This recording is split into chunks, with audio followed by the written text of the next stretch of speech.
Hello, hi everyone, welcome back to free online classes. आज हम जानेंगे मैथ्स के साइंस का sample paper of class 10th। आपके एग्ज़ाम आ ही चुके हैं, 1 महीने बाद आपके एग्ज़ाम है। तो चलिए आपके सामने सैम्पल पेपर की PDF में खोल लेती हूँ। देखिए, चलिए ये PDF आपके सामने। तो देखिए, जैसा कि आप सबको पता है, आपका जो सैम्पल पेपर जो एग्ज़ाम होने वाला है जिसका थ्योरेटिकल वो 80 मार्क्स का होगा और इसकी ड्यूरेशन 3 आवर्स होगी, है ना। और ये 4 सेक्शन में डिवाइड होगा। तो मैं सेक्शन ए को अभी डिस्कस करा रही हूँ, एक एक करके सारे सेक्शन की वीडियो ले आऊँगी।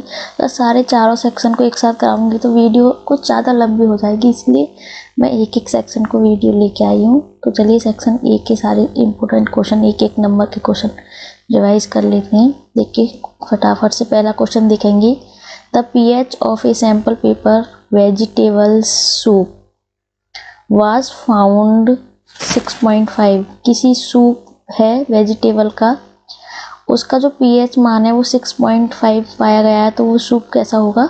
श्योर खट्टा होगा। देखिए मैं आपको बता देती हूँ, ये 7 हमारा क्या होता है, पॉइंट होता है ऐसा जहाँ पर कोई भी जो होता है मिलियन होता है, वो ना तो कोई अम्ल होता है ना क्षार होता है, वो क्या होता है, न्यूट्रल होता है, उदासीन होता है। जैसे कि हमारा पानी, वाटर का pH मान कितना होता है? 7 होता है। वाटर को अगर वो 7 से कम होगा तो वो एसिड होता है, और 7 से ज़्यादा होगा तो वह क्या होता है, बेस होता है। तो इसमें 6.5 दे रखा है, तो उसका टेस्ट कितना होगा? श्योर होगा, खट्टा होगा वो, क्योंकि वो एसिड होगा। एसिड कैसे होते हैं? खट्टे होते हैं। देखिए अगला क्वेश्चन देखेंगे। What is an alkali? Alkali क्या होती है? An alkali is a base that dissolve in water. Alkali एक ऐसे बेस होते हैं जो वाटर में डिजॉल्व करती हैं। क्वेश्चन नंबर 3 देखेंगे। Write two reasons responsible for the late discovery of noble gases. तो किसी भी नोवल गैसेस की जो डिस्कवरी की थी वो किसने की थी? तो देखिए, there are inert, least reactive, there are less evident in nature except argon। यहाँ 2 रीजन ऐसे पूछे गए हैं, कैसे, जिनके नोवल गैसेस कौन कौन सी होती हैं? हमारी helium, neon, argon, krypton, radon और जीनॉन। ये हमारी 1 2 3 4 5 6 7 8 हमारी क्या होती हैं, 7 क्या होती हैं, नोवल गैसेज होती हैं। ये लीस्ट रिएक्टिव होती हैं, ये किसी भी चीज़ से जल्दी रिएक्टिव होती हैं, एक्टिव नहीं होती हैं किसी से भी, वो कोई भी।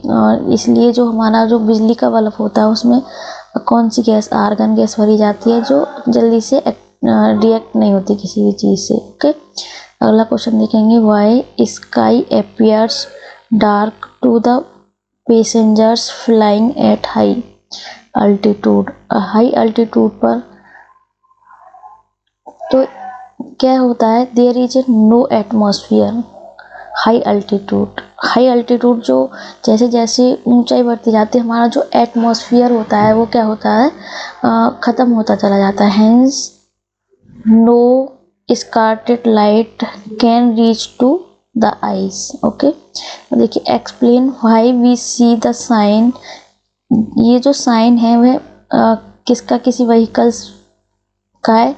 ये जो साइन है इसमें सारे वर्ड उल्टे आपको मिलेंगे, उल्टे वी आपको उल्टा दे रखा है, एन यू। तो ये एक्चुअली है क्या? ये एम्बुलेंस है। क्या है ये? एम्बुलेंस है। अगर इसको हम मिरर में देखेंगे तो हमें ये एम्बुलेंस दिखा। तो क्या ये एम्बुलेंस को लिख के हमने ये मिरर लगा दिया गया है, और ये मिरर का साइन, क्योंकि मिरर में जितने भी अल्फ़ाबेट होते हैं वो क्या, अपोजिट दिखाई देते हैं, उल्टे दिखाई देते हैं। ओके, देखिए 6 क्वेश्चन देखेंगे। Name a mirror date can give an erect and enlarge things. कोई भी कौन सा मिरर होता है जो थिंग्स को बड़ा दिखाता है और इनलार्ज दिखाता है? तो कौन सा मिरर होता है? कॉनकेव मिरर होता है। देखिए अगला question, light enter from air to glass. कोई भी लाइट है वह एयर से कहाँ, ग्लास में जा रही है। ये एयर विरल माध्यम होता है और ये सघन होता है, मतलब ये यहाँ इसमें जो पार्टिकल्स होते हैं दूर दूर होते हैं, इसमें बहुत पास पास होते हैं। स्पीड ऑफ लाइट 3 × 10⁸ मीटर प्रति सेकेंड है। तो speed of light in glass, तो फॉर्मूला होता है V = C/n। C कितना है 3 × 10⁸, एन कितना होता है वाटर के लिए 1.5 से इसको डिवाइड करेंगे तो ग्लास में स्पीड कितनी आएगी 2 × 10⁸। ठीक है, अगला क्वेश्चन फटाफट से देख लेते हैं। If field line of a magnetic field are crossed at a point, when does it indicate. इसमें क्या है, if the magnetic field line would across each other. कोई भी मैग्नेटिक लाइन होती है, अगर वह एक दूसरे को क्या करती हैं, क्रॉस करती हैं, एक दूसरे को क्या करती हैं, क्रॉस करती हैं, at the same point there would be 2 direction of magnetic field which is not possible. ये मैग्नेटिक फील्ड की कभी भी 2 डायरेक्शन पॉसिबल नहीं है, इसलिए कोई भी मैग्नेटिक फील्ड एक दूसरे को कभी भी क्रॉस नहीं करेंगे।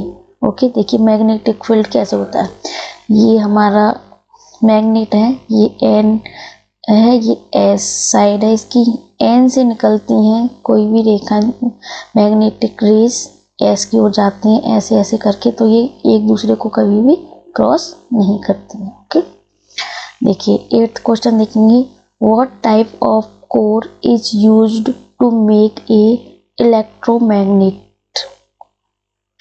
Soft iron is used to making a electromagnet। किसी भी इलेक्ट्रोमैग्नेट को बनाने के लिए हम एक सॉफ्ट आयरन का यूज करते हैं। देखिए क्वेश्चन नंबर 9 देखेंगे।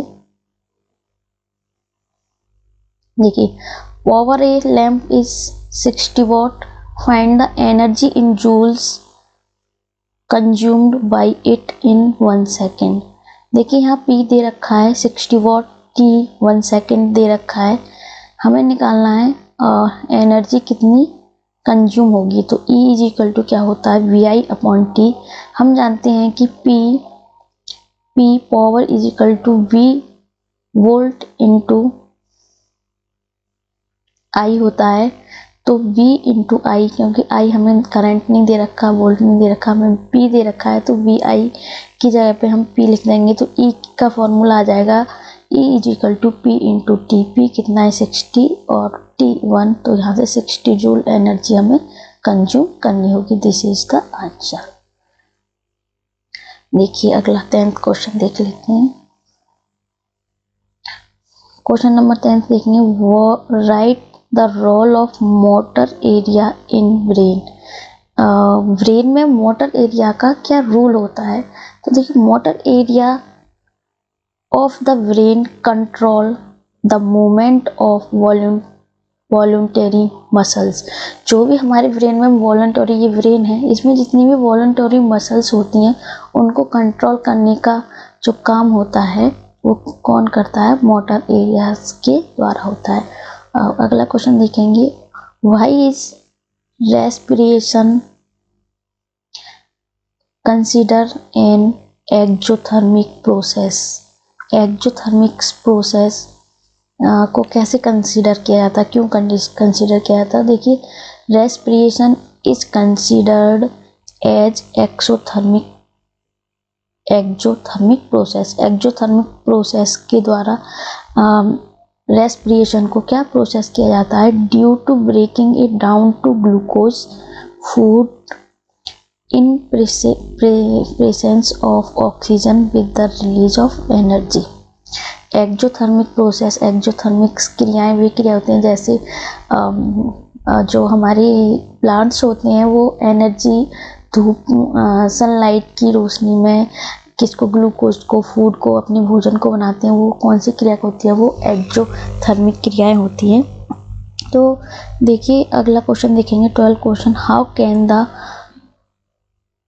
क्रोमोसोम्स वी आइडेंटिफाई, क्रोमोसोम को हम कैसे आइडेंटिफाई करेंगे। देखिए chromosome in human beings, the individual chromosomes are identified their lengths, positions and centromere and bonding pattern on standing. किसी भी क्रोमोसोम को हम किसे देयर लाइट्स, पोजीशन और पैटर्न और बॉन्डिंग पैटर्न, वो कैसा बॉन्ड बना रहे हैं, सिंगल बॉन्ड बना रहे हैं, डबल बॉन्ड बना रहे हैं, ट्रिपल बॉन्ड, तो एल्काइन, एल्कीन, ये सारी होती हैं। ओके, ये नॉर्मल। क्वेश्चन नंबर ये देखिए जी 13 देखिए, how is spinal cord protected, कोई भी स्पिनल कोड प्रोटेक्टेड कैसे होती है। तो क्या होता है, vertebral column made by vertebra protect the spinal cord. Vertebral column जो होती हैं वो स्पिनल कोड को क्या करती हैं, प्रोटेक्ट करती हैं। देखिए अगला क्वेश्चन देखेंगे, ये सेक्शन ए के मैं सारे क्वेश्चन आपको करा दूंगी। ये देखिए ये रीजन और एसर्शन वाले क्वेश्चन भी आपके पूछ लिए जाते हैं। देखिए प्लेटिनियम, गोल्ड एंड सिल्वर, ये 3 मेटल्स दे रखे हैं, are use to make jewellery, assertion दे रखा है। इसका रीजन क्या दे रखा है, platinum, gold and silver are least reactive metals.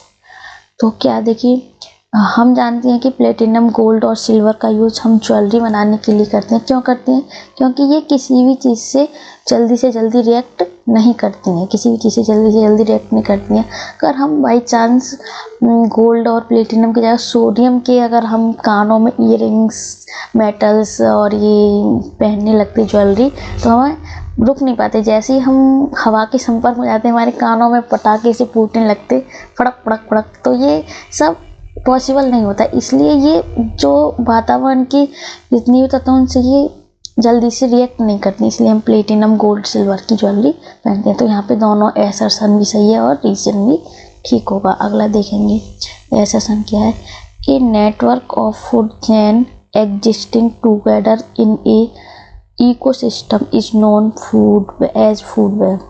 Okay, कोई भी इकोसिस्टम आपने पढ़ा होगा, घास को बकरी खाती है, बकरी को शेर खा रहा है, शेर को उससे बड़ा ज़्यादा चीता खाएगा, ऐसे करके एक इकोसिस्टम पूरी सोसाइटी का बना होता है।